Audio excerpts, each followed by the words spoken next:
Magandang araw. Ako po si Binibining Marialyn Rampols. At ngayon, meron po tayong dalawang social worker na makakapanayam.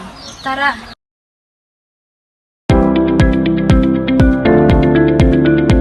Magandang araw po. Ako nga pala si Binibining Marialyn Rampols. At maaari po ba ninyong ipakilala ang inyong sarili? Ako po si Binibining Grace Mirambolo, isang social worker na tumutulong sa mga taong nangangailangan ng suporta at gabay sa kanilang mga personal na sitwasyon. At ako naman si Binibining Maria Christie. Ano po ang tungkulin ng isang social worker? Ang tungkulin ng isang social worker ay ang pagbigay ng tulong at suporta sa mga individual, pamilya at komunidad na nangangailangan.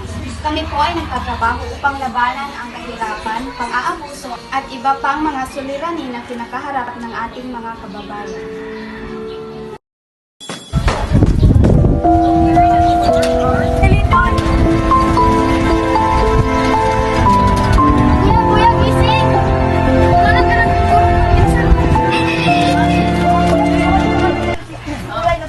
Tara pre, tulungan natin dito pre.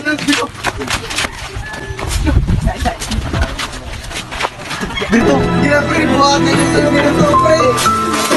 Dito.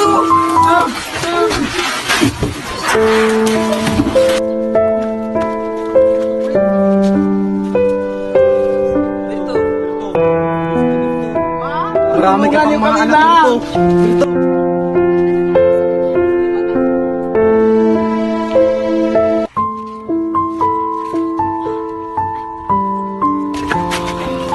Patawad ho, ngunit ginawa na namin ang lahat. Wala na po siya talaga. Ito, gumising ka Birto. May 5 ka pang asawa Birto. Tandaan mo, puro pangalan ka na.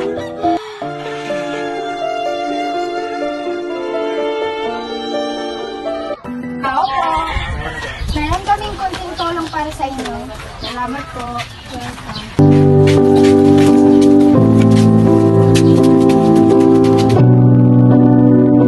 Ano ang mensahe ninyo sa mga taong nais magtrabaho bilang social worker? Ang aking mensahe sa mga taong nais magtrabaho bilang isang social worker ay maging handa sa mga hamon at maging malasakit sa kapwa. Ang ating trabaho ay hindi madali, ngunit ang naibibigay natin ay may malaking epekto sa mga tao. Sa ating pagsisilbi, tayo ay nagbibigay ng pag-asa at pagbabago ng ating komunidad. Muli, ako po si Binibining Marialyn Rampols at ito po ang ating programa ngayong araw. Maraming salamat at magandang araw.